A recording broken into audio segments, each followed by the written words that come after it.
জয় রাধে। আজকের পাঠ শ্রীচৈতন্য মহাপ্রভুর শেষ লীলার সংক্ষিপ্ত বিবরণ, শ্রীচৈতন্য চরিতামৃত মধ্যলীলা খণ্ড, শ্লোক 116। তবে প্রভু কইল সপ্ত তাল বিমোচন, সেতুবন্ধে স্নান রামেশ্বর দর্শন। তারপর শ্রীচৈতন্য মহাপ্রভু বিখ্যাত সপ্ত তাল বৃক্ষ উদ্ধার করেন, রামেশ্বর সেতুবন্ধে স্নান করেন এবং রামেশ্বর নামক শিব মন্দির দর্শন করেন। কথিত আছে যে সপ্ত তাল হচ্ছে অতি প্রাচীন এবং অতি বিশাল তাল বৃক্ষ। একসময়ে বালি ও সুগ্রীবের মধ্যে যুদ্ধ হয় এবং শ্রীরামচন্দ্র সুগ্রীবের পক্ষ অবলম্বন করে এই বিখ্যাত সপ্ততাল বৃক্ষের একটির আড়ালে থেকে বাণ নিক্ষেপ করে বালিকে হত্যা করেন। দক্ষিণ ভারত ভ্রমণকালে শ্রীচৈতন্য মহাপ্রভু এই বৃক্ষগুলিকে আলিঙ্গন করেন এবং তার ফলে এই বৃক্ষগুলি ভববন্ধন থেকে মুক্ত হয়ে বৈকুণ্ঠ লোকে উন্নীত হয়। তাহাই করিল কুর্ম পুরাণ শ্রবণ, মায়া সীতা নীলেখ রাবণ তাহাতে লিখন। রামেশ্বরে শ্রীচৈতন্য মহাপ্রভু কুর্ম পুরাণ শ্রবণ করেন এবং রাবণ যে প্রকৃত সীতাদেবীর পরিবর্তে মায়া সীতা হরণ করেছিল সেই তত্ত্ব উদ্ধার করেন। কুর্ম পুরাণে বর্ণনা করা হয়েছে যে সীতার অগ্নি পরীক্ষার সময় এই মায়া সীতা অগ্নিতে প্রবেশ করেন এবং প্রকৃত সীতা দেবী অগ্নি থেকে বেরিয়ে আসেন। শুনিয়া প্রভুর আনন্দিত হইল মন, রামদাস বিপ্রের কথা হইল স্মরণ। এই তত্ত্ব শ্রবণ করে শ্রীচৈতন্য মহাপ্রভু অত্যন্ত আনন্দিত হয়েছিলেন এবং তখন তার রামদাস বিপ্রের কথা মনে পড়েছিল, যিনি রাবণের সীতাহরণের ব্যাপারে অত্যন্ত মর্মাহত হয়েছিলেন। সেই পুরাতন পত্র আগ্রহ করি নিল, রামদাসে দেখাইয়া দুঃখ খণ্ডাইল। মহা আগ্রহে শ্রীচৈতন্য মহাপ্রভু সেই অতি পুরাতন পুঁথিটি সংগ্রহ করেছিলেন এবং পরে তিনি তার রামদাস বিপ্রকে দেখিয়ে তাঁর দুঃখ মোচন করেছিলেন। ব্রহ্ম সংহিতা কর্ণামৃত দুই পুঁথি পাইয়া, দুই পুস্তক লইয়া আইলা উত্তম জানিয়া। শ্রীচৈতন্য মহাপ্রভু এই সময় শ্রী ব্রহ্ম সংহিতা, শ্রীকৃষ্ণ কর্ণামৃত এই দুটি গ্রন্থও পেয়েছিলেন। এই গ্রন্থ দুটি অত্যন্ত উত্তম জেনে তিনি গ্রন্থ দুটি তার ভক্তদের দান করার জন্য নিয়ে এসেছিলেন। প্রাচীনকালে ছাপাখানা ছিল না এবং সমস্ত গুরুত্বপূর্ণ শাস্ত্রসমূহ হাতে লিখে বড় বড় মন্দিরে সংরক্ষিত হতো।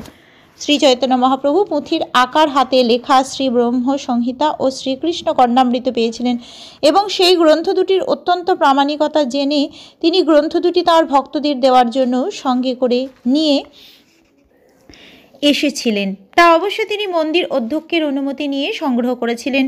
বর্তমানে শ্রী ব্রহ্ম সংহিতা ও শ্রীকৃষ্ণ কর্ণামৃত শ্রীল ভক্তি সিদ্ধান্ত সরস্বতী ঠাকুরের ভাষ্যসহ ছাপার আকারে পাওয়া যায়। পুনরূপী নীলাচলে গমন করিল, ভক্তগণে মেলিয়া স্নান যাত্রা দেখিল। অনবসরে জগন্নাথের না পাইয়া দর্শন, বিরহে আলারনাথ করিলা গমন। এ গ্রন্থগুলি সংগ্রহ করে শ্রীচৈতন্য মহাপ্রভু জগন্নাথপুরীতে ফিরে এসেছিলেন। সেই সময় শ্রী জগন্নাথ দেবের স্নান যাত্রা অনুষ্ঠান হচ্ছিল এবং তিনি ভক্ত সহ শ্রী জগন্নাথ দর্শন করেছিলেন। শ্রী জগন্নাথ দেব যখন মন্দিরে অনবসরে ছিলেন, শ্রীচৈতন্য মহাপ্রভু তার দর্শন না পেয়ে বিরহে আকুল হয়ে জগন্নাথপুরী থেকে আলারনাথ নামক স্থানে চলে গিয়েছিলেন। আলারনাথ ব্রহ্মগিরি নামেও পরিচিত এই স্থানটি জগন্নাথপুরী থেকে প্রায় 14 মাইল দূরে সমুদ্র উপকূলে উপস্থিত। সেখানে একটি শ্রী জগন্নাথ দেবের মন্দির রয়েছে। বহু লোক সেখানে মন্দির দর্শন করতে যায় বলে বর্তমানে সেখানে একটি থানা ও একটি ডাকঘর স্থাপন করা হয়েছে। স্নান যাত্রার পর শ্রী জগন্নাথ দেব অসুস্থ হওয়ার লীলা বিলাস করেন, তাই সেই সময়ে মন্দিরে শ্রী জগন্নাথ দেবের দর্শন পাওয়া যায় না। সেই সময়কে বলা হয় অনবসর কাল। প্রকৃতপক্ষে সেই সময় শ্রী জগন্নাথ দেবের শ্রীঅঙ্গ নতুন করে রং বা অঙ্গরাগ করা হয়, তাকে বলা হয় নবযৌবন। রথযাত্রা অনুষ্ঠানের সময় শ্রী জগন্নাথ দেব আবার জনসাধারণকে দর্শন দান করেন। এভাবেই স্নানযাত্রার পর 15 দিন শ্রী জগন্নাথ দেব দর্শনার্থীদের গোচরীভূত হন না। ভক্ত শনে দিন কত তাহাই রহিলা, গৌড়েরও ভক্ত আইসে সমাচারও পাইলা। নিত্যানন্দ সার্বভৌম আগ্রহ করিয়া, নীলাচলে আইলা মহাপ্রভুকে লইয়া। বিরহে বিহুবল প্রভু না জানে, রাত্রি দিনে হেনকালে আইলা গৌর ভক্তগণে। শ্রীচৈতন্য মহাপ্রভু কয়েকদিন আলালনাথে ছিলেন। ইতিমধ্যে তিনি সংবাদ পেলেন যে গৌরবঙ্গের ভক্তরা জগন্নাথপুরীতে আসছেন। গৌড়ের ভক্তরা যখন জগন্নাথপুরীতে এসে পৌঁছেছিলেন তখন শ্রী নিত্যানন্দ প্রভু ও সার্বভৌম ভট্টাচার্য অনেক অনুনয় বিনয় করে মহাপ্রভুকে জগন্নাথপুরীতে নিয়ে এলেন। শ্রী চৈতন্য মহাপ্রভু যখন আলারনাথ থেকে জগন্নাথপুরীতে গেলেন তখন শ্রী জগন্নাথ দেবের বিরহে তিনি দিন রাত অত্যন্ত বিহ্বল হয়েছিলেন। সেই সময় গৌড়বঙ্গের বিভিন্ন স্থানের ভক্তগণ এবং বিশেষ করে নবদ্বীপের ভক্তরা জগন্নাথপুরীতে এসে পৌঁছলেন। সবে মিলি যুক্তি করি কীর্তনও আরম্ভিল, কীর্তন আবেশে প্রভুর মনস্থির হইল। তখন সমস্ত ভক্তরা যুক্তি করে সমবেতভাবে কীর্তন করতে শুরু করলেন। সেই কীর্তনের আবেশে শ্রী চৈতন্য মহাপ্রভুর মন স্থির হলো। শ্রী জগন্নাথ দেব অপ্রাকৃত তত্ত্ব, তাই তার রূপ সত্তা আলেখ্য কীর্তন আদি সব কিছুই অভিন্ন। অতএব শ্রী চৈতন্য মহাপ্রভু যখন ভগবানের দিব্য নাম কীর্তন শ্রবণ করলেন তখন তার মন স্থির হলো। পূর্বে তিনি শ্রী জগন্নাথ দেবের বিরহে অত্যন্ত ব্যাকুল হয়ে পড়েছিলেন। এর থেকে বোঝা যায় শুদ্ধ ভক্তরা যখন কীর্তন করেন তখন ভগবান স্বয়ং সেখানে উপস্থিত হন। ভগবানের দিব্য নাম কীর্তনের প্রভাবে আমরা সাক্ষাৎভাবে ভগবানের সঙ্গ লাভ করতে পারি। পূর্বে যবে প্রভু রামানন্দের মিলিলা, নীলাচলে আসিবারে তারে আজ্ঞা দিলা। রাজ আজ্ঞা লইয়াতে হোয়াইলা কতদিনে, রাত্রি দিনে কৃষ্ণ কথা রামানন্দ শনি। কাশী মিশ্রে কৃপা প্রদ্যুম্ন মিশ্রাদি মিলন, পরমানন্দ পুরী গোবিন্দ কাশীশ্বরাগমন। পূর্বে শ্রী চৈতন্য মহাপ্রভু যখন দক্ষিণ ভারত ভ্রমণ করছিলেন তখন গোদাবরীর তীরে তার সঙ্গে রামানন্দ রায়ের সাক্ষাৎ হয়। তখন তিনি তাকে রাজ্যপালের পদ পরিত্যাগ করে জগন্নাথপুরীতে আসতে নির্দেশ দিয়েছিলেন। শ্রী চৈতন্য মহাপ্রভুর নির্দেশ অনুসারে শ্রী রামানন্দ রায় রাজার অনুমতি নিয়ে জগন্নাথপুরীতে ফিরে আসেন। তখন শ্রী চৈতন্য মহাপ্রভু দিনরাত তাঁর সঙ্গে কৃষ্ণ কথায় মগ্ন ছিলেন। তারপর শ্রী চৈতন্য মহাপ্রভু কাশী মিশ্রকে কৃপা করেন এবং প্রদ্যুম্ন মিশ্রের সঙ্গে সাক্ষাৎ করেন। তখন পরমানন্দ পুরী গোবিন্দ ও কাশীশ্বর শ্রী চৈতন্য মহাপ্রভুকে দর্শন করার জন্য জগন্নাথপুরীতে আসেন। দামোদর স্বরূপ মিলনে পরম আনন্দ, শিখি মাহিতে মিলন রায় ভবানন্দ। গৌর হইতে সর্ব বৈষ্ণবেরও আগমন, কুলিনী গ্রামবাসী সঙ্গে প্রথম মিলন। অবশেষে স্বরূপ দামোদর গোস্বামীর সঙ্গে মিলনের ফলে শ্রী চৈতন্য মহাপ্রভু পরম আনন্দিত হয়েছিলেন। তারপর শিখি মাহিতি ও রামানন্দ রায়ের পিতা ভবানন্দ রায়ের সঙ্গে তার মিলন হয়। ক্রমে ক্রমে গৌড়বঙ্গ থেকে সমস্ত বৈষ্ণব ভক্তরা শ্রী জগন্নাথপুরীতে এলেন। সেই সময়ে কুলীন গ্রামবাসীরাও শ্রী চৈতন্য মহাপ্রভুকে দর্শন করার জন্য সেখানে আসেন এবং সেই বাড়ি প্রথম শ্রী চৈতন্য মহাপ্রভুর সঙ্গে তাদের মিলন হয়। নরহরি দাস আদি যত খণ্ডবাসী শিবানন্দ সেন সঙ্গে মিলিলা সবে আসি। স্নান যাত্রা দেখি প্রভু সঙ্গে ভক্তগণ, সবে লইয়া কইলা প্রভু গুন্ডিচা মার্জন। নরহরি দাস আদি সমস্ত শ্রীখণ্ডবাসী শ্রী শিবানন্দ সেনের সঙ্গে সেখানে আসেন এবং শ্রী চৈতন্য মহাপ্রভুর সঙ্গে তাদের মিলন হয়। আর শ্রী জগন্নাথ দেবের স্নানযাত্রা দর্শন করে শ্রী চৈতন্য মহাপ্রভু সমস্ত ভক্তদের নিয়ে যান এবং গুন্ডিচা মন্দির মার্জন করেছিলেন। তারপর শ্রী চৈতন্য মহাপ্রভু সমস্ত ভক্তদের নিয়ে রথযাত্রা দর্শন করেছিলেন। তখন মহাপ্রভু স্বয়ং রথের সম্মুখে নৃত্য করেছিলেন এবং নৃত্য করার পর উদ্যানে গমন করেছিলেন। প্রতাপ রুদ্রের কৃপা কইল সেই স্থানে, গৌড়িয়া ভক্তে আজ্ঞা দিল বিদায়ের দিনে।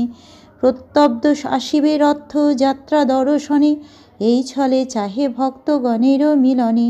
সার্বভৌম ঘরে প্রভুর ভিক্ষা পরিপাটি, ষাঠির মাতা কহে যাতে রান্ডি হোক ষাঠি। বর্ষান্তরে অদ্বৈতাদি ভক্তেরও আগমন, প্রভুরে দেখিতে সবে করিলা গমন। সেই উদ্যানে শ্রী চৈতন্য মহাপ্রভু মহারাজ প্রতাপ রুদ্রকে কৃপা করেছিলেন। তারপর গৌড়ীয় ভক্তরা স্ব স্থানে নিজের নিজের স্থানে ফিরে গেছিলেন এবং শ্রী চৈতন্য মহাপ্রভু তাদের প্রত্যেককে একে একে দর্শন দিয়েছিলেন। এরপর শ্রী চৈতন্য মহাপ্রভু প্রতি বৎসর গৌড়ীয় ভক্তদের সঙ্গে মিলিত হতে চেয়েছিলেন, তাই তিনি তাদের প্রতি বৎসর রথযাত্রা মহোৎসব দর্শন করার জন্য জগন্নাথপুরীতে আসতেও নির্দেশ দিয়েছিলেন। সার্বভৌম ভট্টাচার্য শ্রী চৈতন্য মহাপ্রভুকে তার গৃহে ভোজন করতে নিমন্ত্রণ করেছিলেন। আর মহাপ্রভু যখন ভোজন করছিলেন তখন সার্বভৌম ভট্টাচার্যের যিনি জামাতা, তার কন্যা ষাঠী যিনি তার পতি, তিনি কিন্তু শ্রী চৈতন্য মহাপ্রভুর সমালোচনা করেন। সেই জন্য ষাঠীর মাতা তাকে অভিশাপ দিয়েছিলেন যাতে ষাঠী বিধবা হয়, অর্থাৎ তিনি তার জামাইয়ের মৃত্যু হোক বলে অভিশাপ দিয়েছিলেন।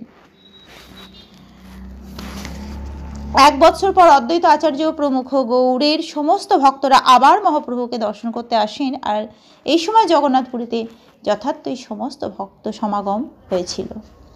আজকের পাঠ এই অবধি। ভজ শ্রীকৃষ্ণ চৈতন্য প্রভু নিত্যানন্দ,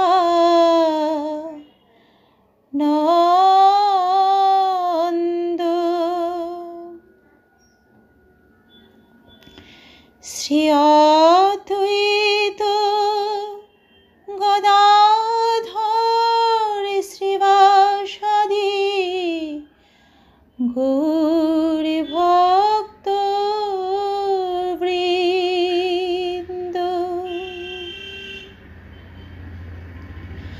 হরে কৃষ্ণ কৃষ্ণ কৃষ্ণ হরে হরে, হরে রাম রাম রাম হরে হরে, হরে কৃষ্ণ কৃষ্ণ কৃষ্ণ হরে হরে, হরে রাম রাম রাম হরে হরে। জয় রাধে শ্রী রাধে, জয় রাধে শ্রী রাধে, জয় রাধে।